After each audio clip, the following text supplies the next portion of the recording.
there's something, as I mentioned here, this talk is one I found a couple of errors that I corrected from the previous version, but it was given at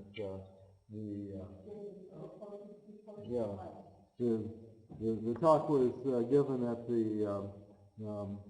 32nd meeting of the European Symposium on Occupation Projects. So that the IOTA started their annual meetings, just a year before IOTA actually formed and started having official meetings. Anyway, so I met in Barcelona, and but I've given a version of this talk at previous mention. In fact, it actually started I think with Starfest in 2004, but I've much expanded it since then, so it's quite different from then. But I want to talk about ESOP, so give a separate presentation because the Europeans are doing some quite sophisticated things. And Joan is putting together a bunch of pictures from that trip, and partly a travelogue, but also I want to take time this evening to download their version of the index of presentations. They have abstracts on their website. They don't. They do have some presentations too. But anyway, to get on with this has right. And here's the laser pointer. Although yeah, I know they don't see that, so I wonder if there's a pointer here. Yeah, I think. Yeah. They don't see it. Oh, okay. They don't see. Do they see this now? They don't. Okay. Right. Okay. Yeah. This is Dad's computer, I guess.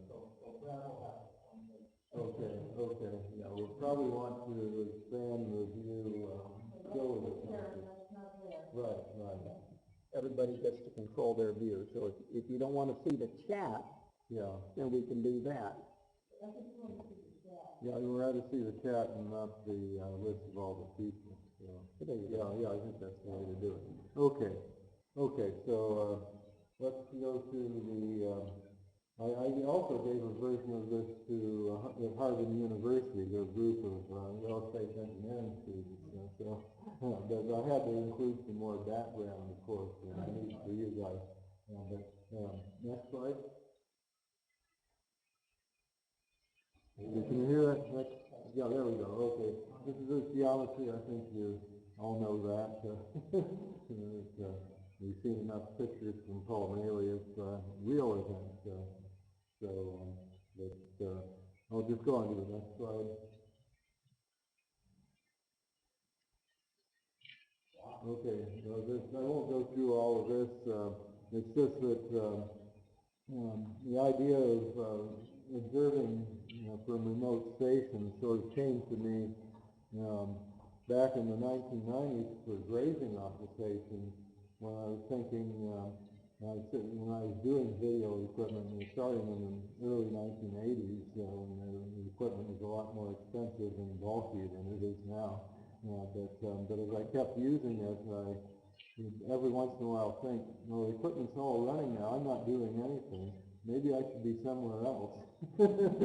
Making another observation now. And so in 1998, the point was driven home when I set up a telescope for a student to use, a student who was working with me, and so I asked him to show how to tweak things, to keep things in the field of view and everything, and so then I set him up and got to guide him to work as well as I could, and then went to another place and set up another telescope half a mile away, and then when I came back to him, he would say, well, that was pretty neat to see a star disappear and reappear all those times, and everything. We had like 5 Ds and 5 Is or something. It was a clear 9-feet star, so it was a nice event. But then I asked him, well, did you make any adjustments? And he said, no, No, I didn't need to. I just watched it. And then I said, well, at least you were there to protect the equipment. And he said, oh, well, it's really the other way around. When cars drove by, I hid behind the telescope box. It's always the worst when you watch a YouTube video of one of these grazers, and as the event starts to happen, you see they get excited because they start touching stuff. Right. And all of a sudden, they're all taking the move. Yeah, right.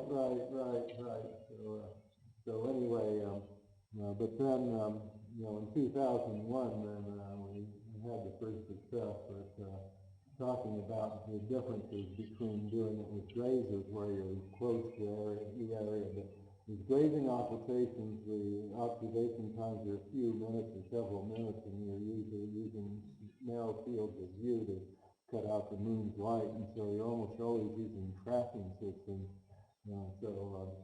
But the idea is the predictions now are so accurate that we can predict asteroid occultations to usually 5 seconds or better in the timing accuracy, and the events only last usually 20 seconds or something like that. So you have a total error of half a minute. So if you have a minute, which is 15 minutes of arc, which is sort of a typical field of view for an SC2 telescope with a focal reducing thing, you can pre-point it. You don't have to track. You can just point the telescope at the star field and where the star will be. The idea is to Who was the first one to do that? well, the idea of pre-pointing was actually earlier. People did it for visual observations even earlier in the 80s and the 70s. Especially, I know Danny Overby from South Africa that encouraged observers to use the pre-point technique just to find certain things much easier. But the idea is to point the telescope beforehand to the same altitude and azimuth that the target star will have at the event time, and then just keep it fixed in that location. So the idea, we produce charts now which show a line of declination. It's the line of declination of the target star, and then mark times along the path where, with those times you have to point to that area, and usually you find some bright star that's along that path. It's much easier to find than target star, or some star field anyway. But these days, I talk about using systems with wider fields of view. I'll get to that later.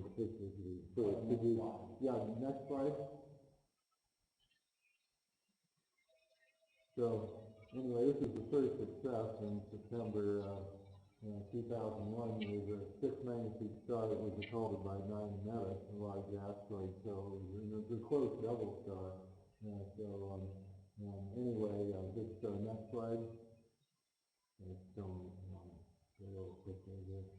this shows the Sky and Telescope published the chart, and there are 2 chords for each station, and then Steve Preston, I think, had one of the northern chords here. He had 2 events, but this station, this Mark R, was the remote station, and then I went 20 kilometers farther south, and there are 2 other lines that were my intended station. And so this was in the Sacramento Valley of California.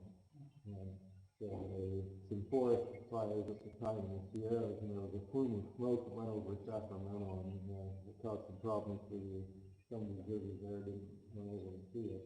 But we got pretty good data. Next slide. And this shows the remote telescope. In that case, I used this older camera, which was an image intensifier and a telephoto lens, which gave about a 12-degree field of view. And so it's a huge field of view, and the image stars down to about 8 magnitude. So there were lots of stars, and I didn't use pre-point charts or anything. I just knew the general area, and it was so wide, But I knew if I pointed it in forest there, the Gemini would come up and move it. and so the pre-point was pretty easy,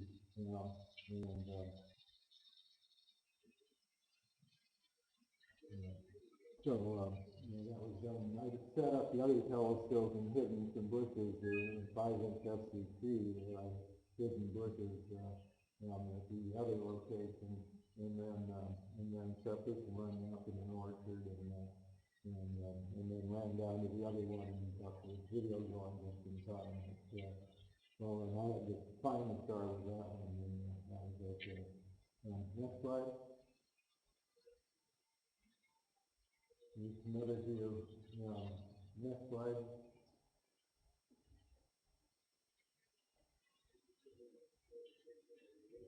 This just shows sort of an eye chart of a list of the events, and showing.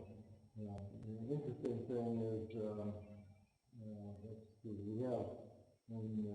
we just had one success every year for a couple of years, for a few years, and Steve Preston was the next to successfully implement this idea with Oriola, called it a fish magnitude star or something. And then Roger Venable got the fill in January 2003. I know I tried that one too, but didn't get the separate stations set up.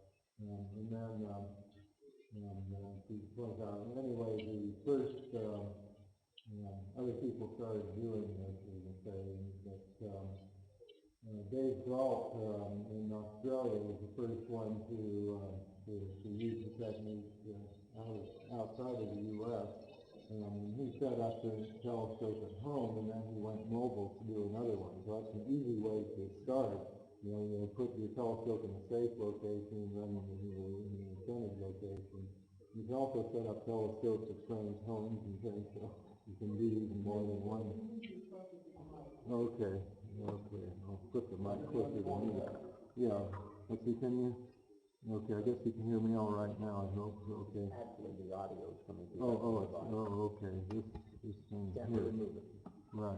Okay. Let's see that. I wonder if is it possible? Can you hear me now? Let's see. Yeah, testing. 1, 2, 3. Okay. So anyway, then on December 1st, 2005, two things happened. On that night, two people made recordings, with remote stations. Roger Venable for an event in Georgia, and myself, that I had the distinction of getting 3 positives instead of only 2. I'll talk a little bit about that later. And then Roger Venable got 4 events, and since then we've had more. So this was all before Scotty Dagenhart did his magic and sort of revolutionized the whole thing. So next slide.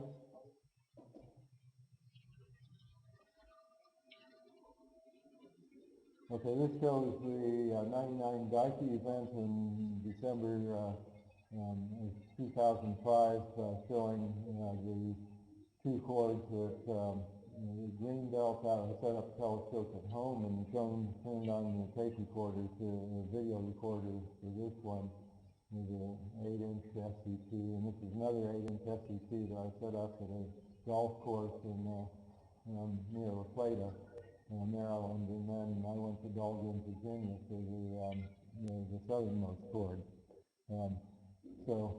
It was a close double star, separation only 1 millisecond, so I'll show the video of this at some point when there's a chance. And next slide.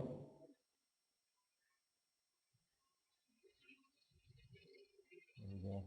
And then Scotty came on the scene and set up. He sort of had the idea with all this equipment. He tried for an occultation with Regulus, grazing occultation, and he said there's got to be a better way after he had this whole carload of junk. So he tried this minimalist approach, and then first he did a couple of designs. Then actually the MIDI was the thing that's actually still used now, the 80 millimeter telescope. From Orion, the f5.0, but with a 0.5 focal reducing lens to get a wider field of view. But then then he developed this mighty mini using binocular, just a binocular cut in two, and this is, so I'll show more. Just go to the next slide, please.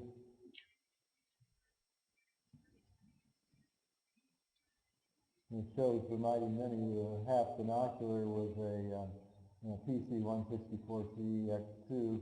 And then there's a focal reducing lens that you don't see in here, the Night Owl 0.5 focal reducing lens. And they're back in business now, but for a while they weren't really fulfilling orders because they had some health issues that they had to resolve. But fortunately, they're working. And then Scotty made this pipe fitting with a thumb screw to lock this in place, so an inch and a quarter pipe fitting. So works quite nicely. And then just next slide.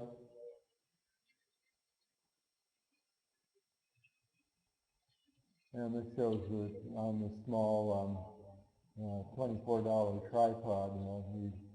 I don't think you can get these anymore, but there's something pretty similar. So it's a spider tripod. The legs go out wide, and then the other thing that's important is this case that you can get, just a little box from Super Circuits sells it to hold 8 or 10 AA batteries to give you 12 volts DC power, and you connect to the power of the camera.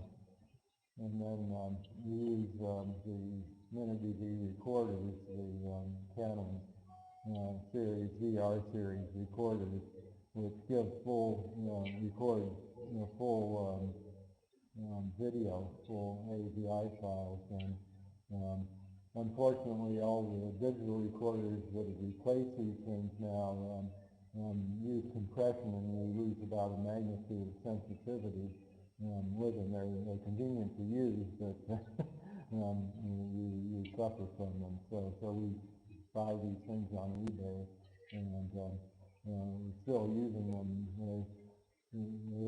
They're getting old though, and I think pretty soon all of them are going to break after a while. There's a new family that I started buying, the VR100. Very smaller form. They're about half the bulk of the VR65. And they're a one-button operation. Nobody made it required. So they're a little bit better, a little bit newer. Yeah, I noticed the 85s have a record button on the machine, and you don't have to use the remote. Yeah,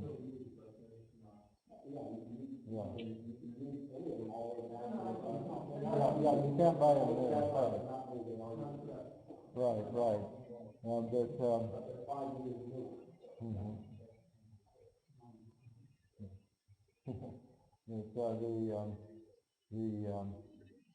The other thing is for using the timed remote. I'll show that a programmable time remote. I'm not sure the later versions can do that, the ones that have the button on the machine, because the ones that can use a remote, they have to use the remote to start it too. They work there. Well, anyway, go to the next slide.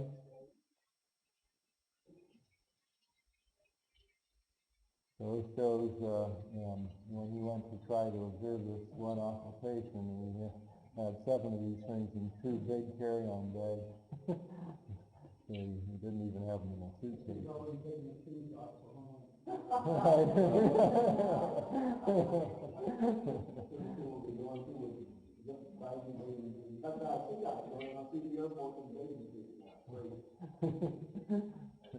Okay, next slide. And this shows the asteroid IOTA. Then this is Scotty's biggest success, showing the shape model for this asteroid 135 IOTA from light curve data. So quite an unusual shape. And in this particular event, Scotty decided to observe on the south. We decided to split up our efforts, and so I actually contributed to his success, Paul and I, because Paul and I set up on the north side of the path, and Scotty set up on the south side of the path. And in this sense, unfortunately, the path shifted south. So even though Paul and I were left high and dry pretty much, I've got one event, signed near the top of the asteroid that Scotty, of all his stations, was right in the path. So next slide.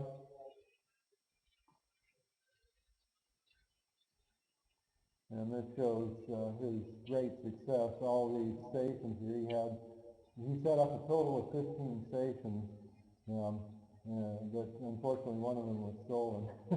So he didn't, it's only one of two cases where we had equipment lost doing this. But he had 14 successes, and you can see the light curve, it follows the shape model quite well, but the shape model assumes that the surfaces are convex. They can either be convex or concave. You can't tell the difference from the light curve. In fact, it was a concave surface on the upper side. And this is Scotty's contribution. We didn't catch the whole asteroid because the shadow shifted south, and we didn't go too far south of the southern limit. We did a little bit. But fortunately, there were observers in the Los Angeles area who just observed from home, and I encouraged them to do that. And even though they didn't expect to see anything, but they did, and they got the southern part of the asteroid in the shape of doing that. So it's always valuable, even though people at home, to watch any path. So it'd be useful to watch Nike here, so, just in case you get a big shift. But also to look for satellites. This is an 8 magnitude star, so the mighty minis really did it.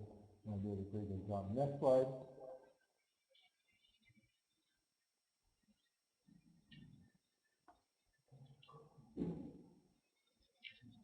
Okay, and this just shows my implementation of the mighty MIDI, and whoops, what happened?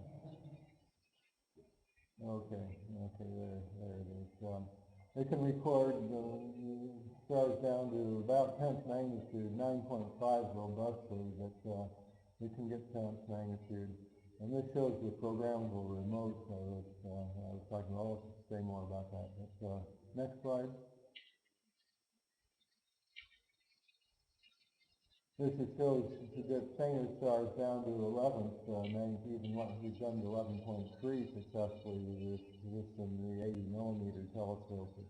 So it's a little bigger, of course, than the Mighty Mini, and costs $120 versus $36 for pair of binoculars, 18 when you cut them in two.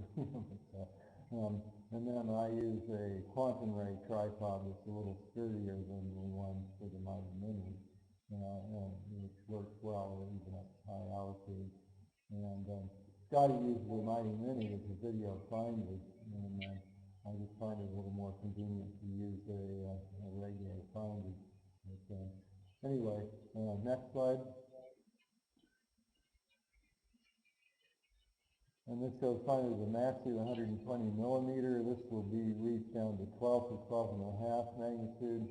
But this is the original mount that Scotty built for it, was $50 with pipe fittings and things, and it was quite wobbly. It really didn't work very well. But he has a newer version. He's going to give a presentation about it, I think tomorrow. Next slide. So it shows the current version using a long sprinkler mount and for $30 from Sears. and mated with a mini EQ mount from Orion for about $60, I think it is. And this EQ mount, they'll have slow motion controls. It's using an alphasma. This is where we take an equatorial, something that's meant to be equatorial, and we turn it into an alphas system. And so, but it's a much more stable system and control than the other one. So we're just starting to use these things now. But it's a $300 telescope, so it's a little, you don't have as many of these deployed yet. I have 5 of them. Right, right. You can get two of them in a suitcase. Yeah, right. Right, not much else. Yeah. So yeah. Yeah, it is. Yeah, so and it's and you don't take the counterweight. You can just hang a bag. You take a plastic bag and fill it with dirt or rocks and hang it in the end. But anyway, we noticed the 90 mini or MIDI, telescope there was painted white, and so they painted in black, so all these things, you try to make everything as much as possible black so it's concealed more, and doesn't stand out if someone walks by. Next slide. And this shows the programmable remote for timed recordings. So this is suggested by Steve Kennard, so Scotty found a quite effective system. I've had some failures with it, but usually works. Where you have a plastic tube that you put at the bottom of a bag mailer, and then you point the end of this thing down. You can program this to go off to turn and put the camcorder also down with its infrared sensor, also looking at this thing, and then when this thing sends its infrared flash, it bounces around this tube and turns on the camcorder, and then it sends the signal. We usually set it for 6 minutes, centered on the occultation time, and so it works pretty well. Next slide.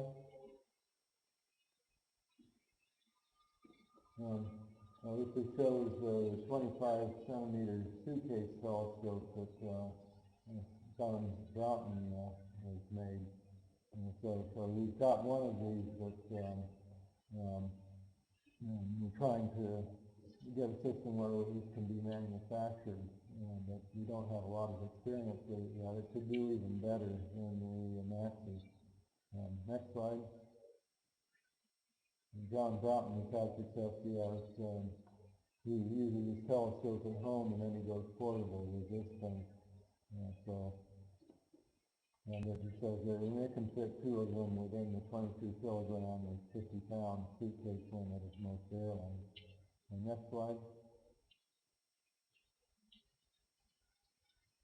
And it just shows it set up, and he uses essentially a telephoto lens of 90 mini, simply, sort of like a 90 mini for the finder, and then the mirror is in, the 10-inch mirror is in here.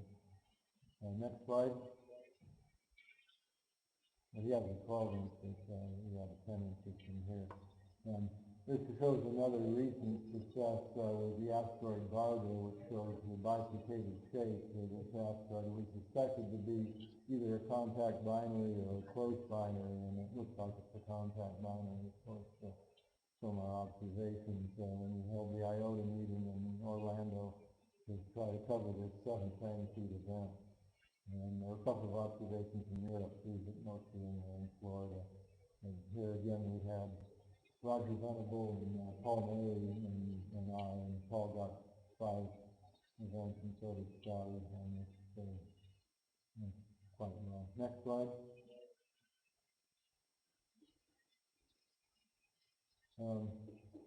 This just shows an occultation of the 2.5 magnitude red giant star, Delta Ophiuchi. It was called by the asteroid Roma. I just showed this mainly for the benefit of the people in Barcelona, because we observed this event in Spain. But next slide. This shows a star field plot. This is something, the sort of thing that we should do to make a similar chart for the Regulus event and publicize it, because this is something very simple, but a full sky thing showing where all the objects are at the time. And there's no moon in this case, though I think there might be a moon in mark, I'm not sure. But just something that people can get a reference to find regular. And of course, being a brighter star, it won't be complicated. Good. Next slide. This shows one of the 3-point charts showing the line of declination with a time mark on it. And so you point to this about half an hour before and it would end up on the target. Of course, this star is so bright that it's easier to find than any 3-point possibility. But if you do remote stations, you have to 3-point. Next slide. And it shows the path across Siberia, and we're planning to observe in this area. The next slide. It's cloudy up there, so we had to drive across the country, and this shows speaking local observers. The one thing about this event is that there are only 2 hours of darkness to set up. So you can only set up maybe 3 or 4 stations. So I brought 12 90 minis with me, and so we set them up here a couple of nights before and trained the observers to use them so that just the individual observers could go out and point to find this bright target star. So we did a little bit of practicing there. Next slide. And this just shows, unfortunately, it was cloudy up in northern Spain, so they weren't able to use them, but I took 8 of those with me. I left 4 of them for the people to use whatever they could. But I arranged to meet with observers from Lisbon who we met in Portugal. And so I gave him 4 of the assistants to get the local observers that were meeting him, and then they were going to use them across Portugal, and I had 4 more systems that I was going to set up across Spain, so we covered the whole path. This is the path, and this is the path width, and the uncertainty though is larger. It's more than 3 times. It's about 3 times the path width almost. So the total uncertainty. There were 2 path predictions, the FK6 and the Hipparchus, and they disagreed with each other. So people were wondering, well, what should we do? And so we made a blended prediction that turned out one of them, the path shifted to the north. So next slide.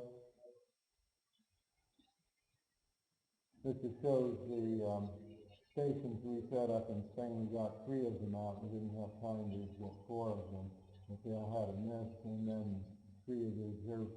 There were 4 observers, but one of them, there was one part that somehow I didn't get to one of the telescopes, and so I wasn't able to use it. But these people set up their own telescopes, but they in addition set up my 90 mini and got observations close to there again with the 90 mini, and 2 of them were positive. Next slide. This shows setting it up in in a ditch, where we hid the thing. Next slide. This just shows the one positive by Louis Goncalves. This was actually saturated, but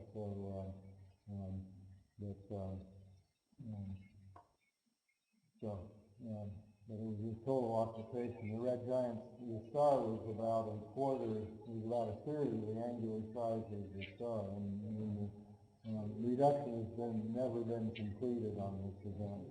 Next.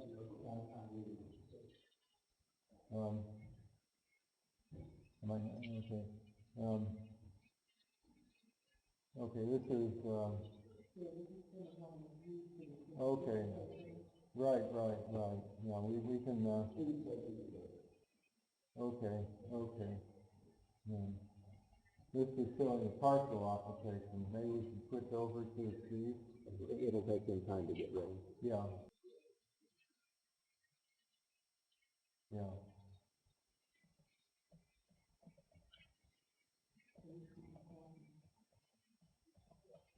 What? Yeah. You can keep going. I'll chat with him. Okay.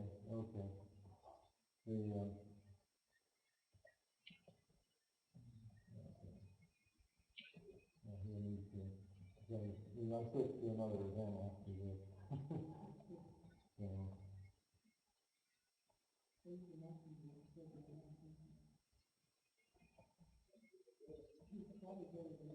Yeah, okay, just could switch to the next one, Brad, until at some point he's going to have to quit there, I guess. Okay, so okay, after several minutes, so okay. This shows the Bell occultation. I mentioned this earlier. It was on August 31st, 2010, across Central California. Conveniently, my high school, which is near Sacramento, held its 50th reunion. And so we killed 2 birds with 1 stone that weekend. Next slide.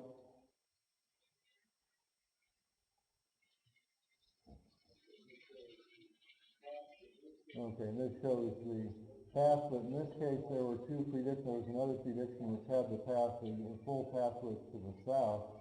So I decided we really needed to cover between the 2 black lines here. These are the 2, this is a predicted path, but we needed to really spread out a lot of stations to observe this. So we did, setting up along Central Valley Highway, which was a very convenient road to use. Next slide.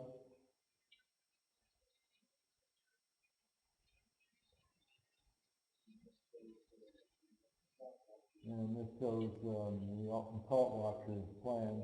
That there was an observer up here to fill this gap in Springville, California.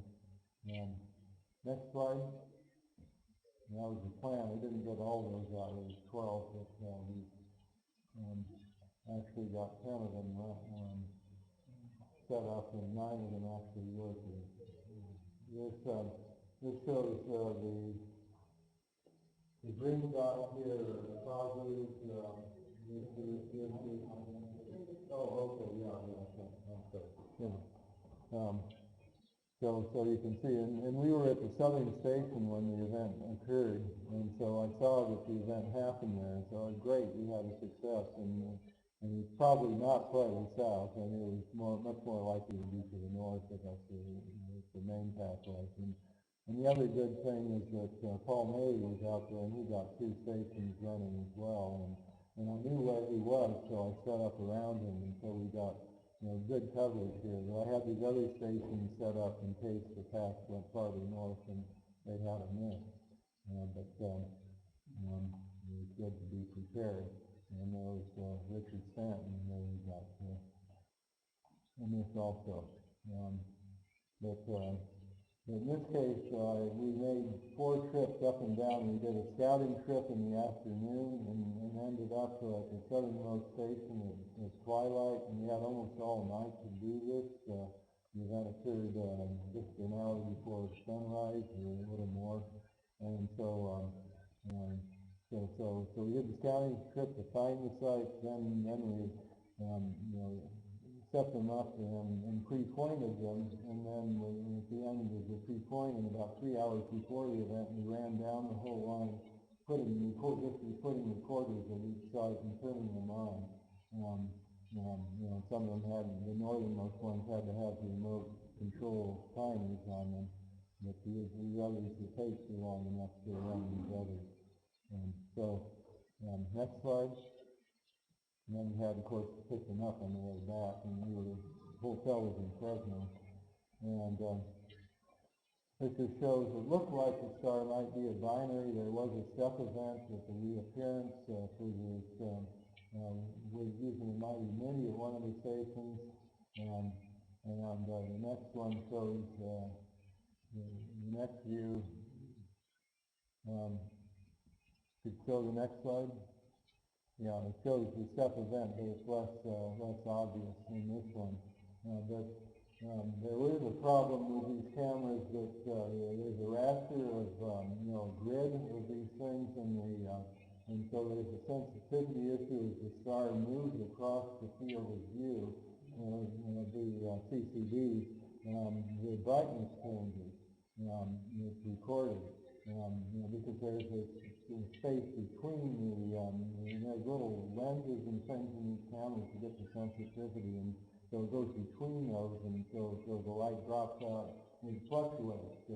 You think we're crossing pixels? Is that what you're describing? Yeah, crossing yeah. pixels, it's the difference in sensitivity between pixels and a loss of resolution when you're on the line between two pixels? Yeah, essentially a slight loss of light. There is a variation which is, and Tony George showed that there's a variation. It's about 70% or so, 30% variation on a sine curve, so it's sort of a sine-like pattern. I think the duplicity though is real because you can't get a step event from 30%. This was this was like a 70% drop from the top, not just a 30%.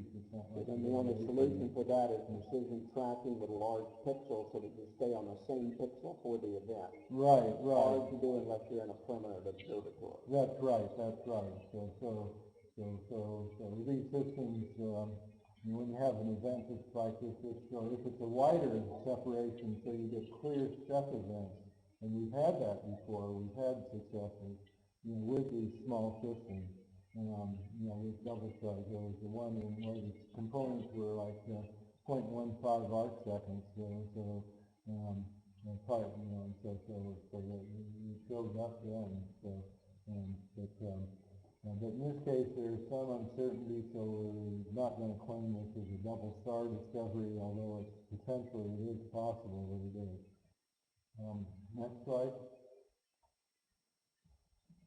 I think this is, this just shows the outline, the figure of Corona Modella, the asteroid. We got a good elliptical fit through the observations. And 5 stations in Pulse 2, nicely spaced across the asteroid.